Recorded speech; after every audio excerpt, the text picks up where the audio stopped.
কারণ সবাই দালালি করতে পছন্দ করে। আর এই যে সঙ্গীত শিল্পীরা বড় বড় যাদের দিয়ে বঙ্গবন্ধু অথবা শেখ হাসিনার গান গেয়ে তারা বিভিন্ন জায়গা থেকে সারা পৃথিবী তারা ঘুরে ফেলছে, কনসার্ট করে ফেলছে।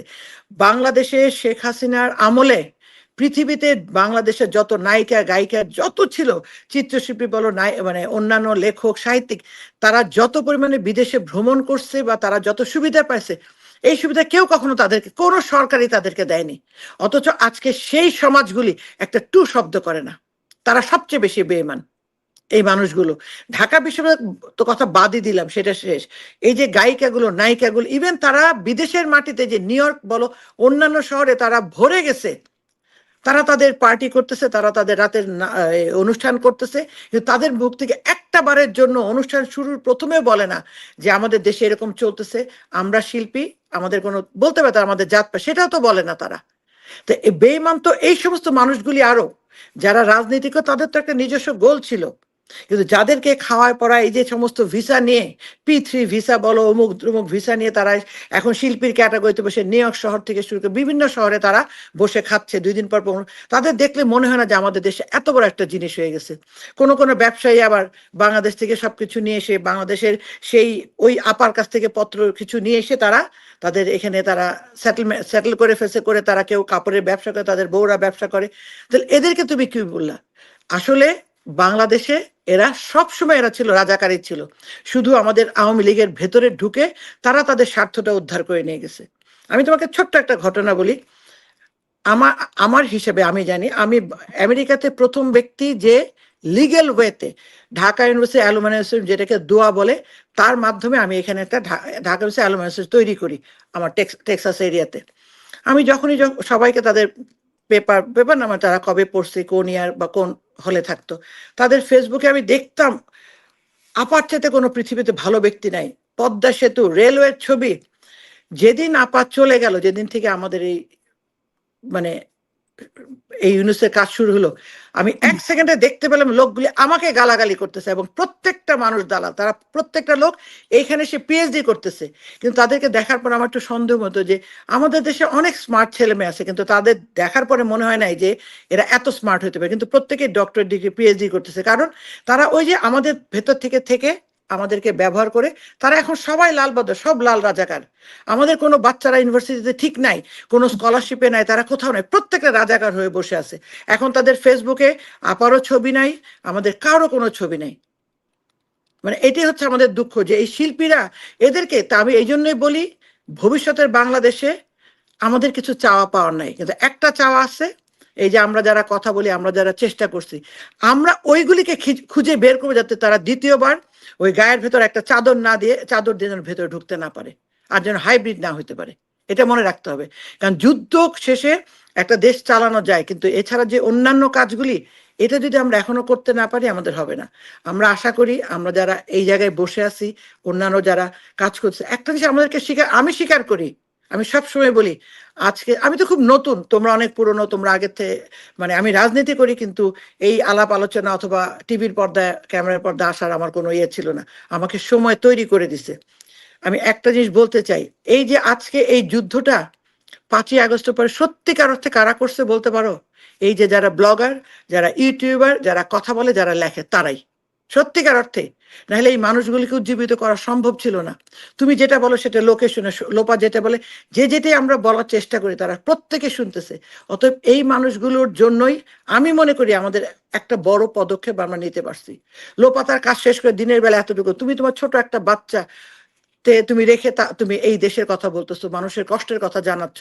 তো এর চেয়ে অবদান তো সবচেয়ে বেশি আমার মনে হয় তোমাদের সবার। অন্যান্যরা যারা আছে তাদের সবার প্রতি আমি সবসময় রেসপেক্ট দেই। এবং আরেকটা কথা বলতে চাই, এদেরকে সবাইকে একসাথে কাজ করতে হবে। এবং আরেকটা জিনিস আমার ভেতরে হয়ে গেছে, আমাদের দেশে কি বলে, আমার মামা চাচাকে কি বলে, আত্মীয় বলে, তাই না? এটা ভুল একটা বিশ্লেষণ। ওনারা তো আত্মীয় না, ওনারা হচ্ছে রক্তীয়, আমার রক্তের মাধ্যমে আসছে। আত্মীয় কারা? যার সাথে আমার আত্মার সম্পর্ক। এই যে আজকে ফারহানা ইন্দ্রা, কি বলে, লোপা, সুলতানা রহমান, তারপর হচ্ছে নিজুম মজুমদার, বাতেন ভাই, রাসেল, অন্যান্য, আমি অনেকে, শেখ ফরিদ, আমি নাম জাস্ট কয়েকটা বললাম। প্রত্যেকটা মানুষ হচ্ছে আমাদের আত্মীয়, কারণ এই দুর্দিনে তারা এসে অনেকের ঘরে খাওয়া নেয়, অনেকে যারা দেশে থাকে না। অতএব এই জিনিসটাকে বুঝতে হবে। আর বিএনপি এটাকে আর হিসাবে ধরার দরকার নেই আমাদের, আমার মনে হয়। ওই লোপার মতো বলতে হয় আমরা ভোট দিলে ঠিক জায়গাতেই ভোট দেব, যে ভোটটা ঠিক জায়গায় পড়বে আমার দেশটাকে সোনার বাংলা তৈরি করবে, এবং যেখানে মানুষের প্রতি মানুষের রেসপেক্ট থাকবে। আর আমাদের যে প্রধানমন্ত্রী জননেত্রী শেখ হাসিনা, তার সম্পূর্ণ সম্মানটুকু আমরা সবাই মিলে ফেরত দিব, এটা আমি মনে করি। আচ্ছা লোপা আপু, এখন আপনি আমাকে একটু বলবেন, এই যে ইউনূস যে তার এই দেশ বাঁচা প্রজেক্ট যে সে কমপ্লিট করতে আসছে এই 17 বছর পরে, 2027 সালে তো সে প্রচুর ট্রাই করছিল পলিটিক্সে নামার। আমি ছোট মানুষ হিসেবে যতটুকু মনে আছে ওইখান থেকে মেমোরি রিকল করতেছি।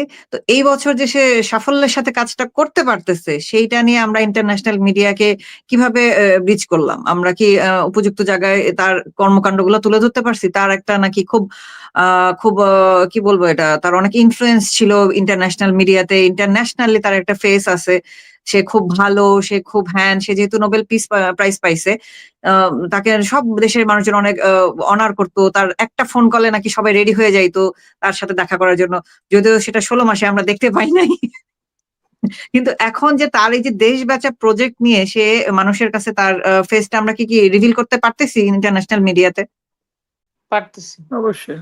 অবশ্যই। আমি তোমাকে একটা বলি, এই যে শেখ হাসিনার যে একটা রায় হলো, একটা প্রহসনের রায়, একটা মিথ্যার বেসাতি করলো, একটা রায় দিল।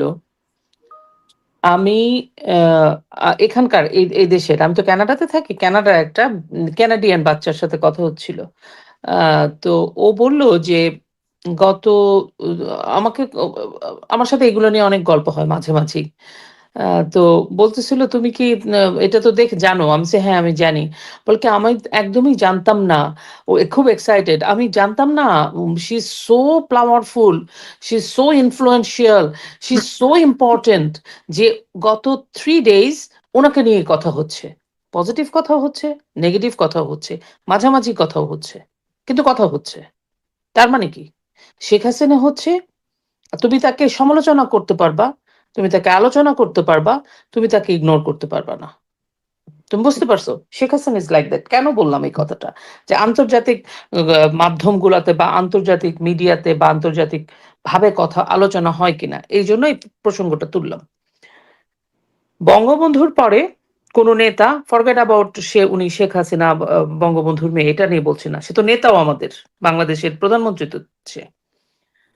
কোন নেতাকে নিয়ে যদি বিশ্ব মিডিয়াতে আলোচনা হয়, ভাবে, গুরুত্ব দেয়, দ্যাট ইজ শেখ হাসিনা। হুম। আমাদের যখন 16 বছরে একটা ন্যারেটিভ দাঁড় করিয়ে ফেলেছিল, এটা তো কমপ্লিটলি আওয়ামী লীগ, যারা স্পেশালি যারা তথ্য প্রযুক্তি এইসব লাইনে ছিল, আইটি, তারা এগুলা এইসব দায়িত্বপ্রাপ্ত ছিলেন, তারা এখানে একটা ভুল করেছেন। তারা ওই জিনিসটাকে গুরুত্ব দিতে পারে না। ন্যারেটিভ সেট হয়েছে, সেট হওয়ার পরেই তো সেটা পৃথিবীতে ছড়িয়েছে। ব্যাপারটা তো তাই, তাই না? পৃথিবীর মানুষের একটা পারসেপশন তৈরি হয়েছে, ছিল গত 16 বছর। ও শেখ হাসিনা, কারণ আমি বাইরে থাকি, 16 মাসে আমি আরো অনেক মানুষের সাথে যোগাযোগ করছি, বিদেশি গণমাধ্যমের কথা বলছি। একটা কনসেপশন ছিল যে না, ওনার তো এই, কারণ কি, সেটাই তো আমরা শিখিয়েছি, সেটাই তো আমরা ওনাদেরকে জানিয়েছি। অন দ্য কন্ট্রারি, আমরা তো আমাদের কোনো কিছু বিশ্ব মিডিয়ার প্লেটে দিতে পারি নাই, দেই নেই। আমাদের যে কোনো ভাবেই আরো অনেক বিষয় আছে, এগুলা এখন এই ছোট সময়ে বলা যাবে না। আমাদের কি কি নাই, মানবাধিকার যে লঙ্ঘন হচ্ছে সেটা প্লেস করার জন্য তো আমাদের একটা প্ল্যাটফর্ম লাগবে, সেই রেজিস্টার্ড প্ল্যাটফর্মটা পর্যন্ত আওয়ামী লীগের নাই। হ্যাঁ, সেগুলো নিয়ে আমরা আরেকদিন আলোচনা করব। এখন তাহলে হঠাৎ করে কি হলো যে খেয়াল করেছো যে 16 মাসে প্রথমও কিন্তু অনেক মিডিয়া, অনেক 2-3 জন বিদেশি সাংবাদিকদের সাথে কথা বলেছে, ওনারা একটা মানে আমাকে মুখের উপর নাও বলতে পারছে না, আবার স্বীকারও করতে পারছেন, আমাকে বলতে পারছে না শায়লা তুমি মিথ্যা কথা বলছো বা ভুল বলছো, এটাও বলতে পারছে না, আমাকে লেহাজ করে তারা কিছু বলছে না, চুপ থেকেছে।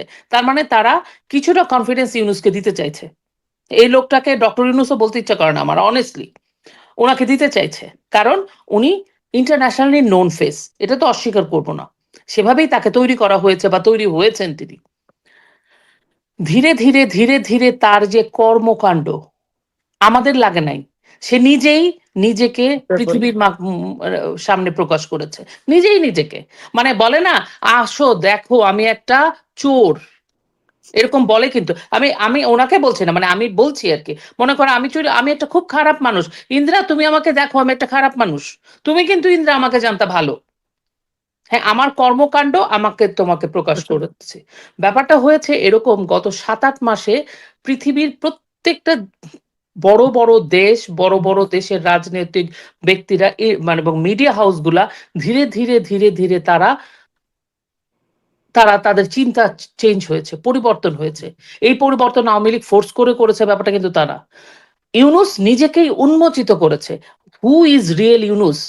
এত বছর মুখোশের আড়ালে সে নাকি কান্না গেয়ে গেয়ে গেয়ে গেয়ে পৃথিবীতে যে নিজের একটা ইমেজ দাঁড় করিয়েছে, কারণ তার তো প্ল্যাটফর্ম ছিল না কোনো, তার পলিটিক্স করার 16 আনার ইচ্ছে, কিন্তু তার প্ল্যাটফর্ম ছিল। সে যখন বাংলাদেশটাকে হাতের মধ্যে কবজায় পেয়েছে, একটা মানে রাইজিং স্টারকে কিভাবে সে মাটির 10 হাত তলায় ঢুকাই দিল, এইটা পৃথিবীর মিডিয়াগুলা মানে গণমাধ্যম বলো, রাজনৈতিক ব্যক্তিত্ব, ক্ষমতাধর রাষ্ট্র যখন দেখেছে, আমি আমাদের মিত্র রাষ্ট্রের কথা বলছি না, সব রাষ্ট্রের কথা বলছি, ইভেন তো আমেরিকা, তখন তারা ঘুরে ঘুরে ঘুরে ঘুরে তাদের পারসেপশনটা চেঞ্জ হয়েছে। এবং দেখো এখন একের পর এক শেখ হাসিনার বক্তব্য, ইন্টারভিউ তারা ছাপছে এবং প্রকাশ করছে, এবং প্রত্যেকটা জায়গায় যেখানে শুধু একলা মিস্টার মাইকেল রুবিন যে পেন্টাগনে কাজ করতো উনি একা বলে যাচ্ছিল, এখন প্রচুর, তুমি নিউ ইয়র্ক টাইমসে প্রতিদিনই কিছু না কিছু একটা ভিডিও তুমি পাবা, আমাদের তুমি রয়টার্সে পাবা, আল জাজিরা পর্যন্ত অস্বীকার করতে পারছে না। কারণ দিন শেষে যতই তারা কোনো একটা ইউনুসের তল্পি বাহক হোক বা ইউনুসকে পেট্রোনাইজ করুক, মুসলিম ব্রাদারহুডের তল্পি বাহক হোক, দিন শেষে তারা একটা মিডিয়া হাউস চালায়, কিছু নিউজ তো তাদেরকে দিতে হবে। এই পারসেপশন আসলে বদলে গেছে, এটা আরো বদলাবে, কারণ এই প্রহসনের যে রায়টা তারা দিল, এটা ফল্টি রায়, এটা আরো অনেক দূর গড়াবে।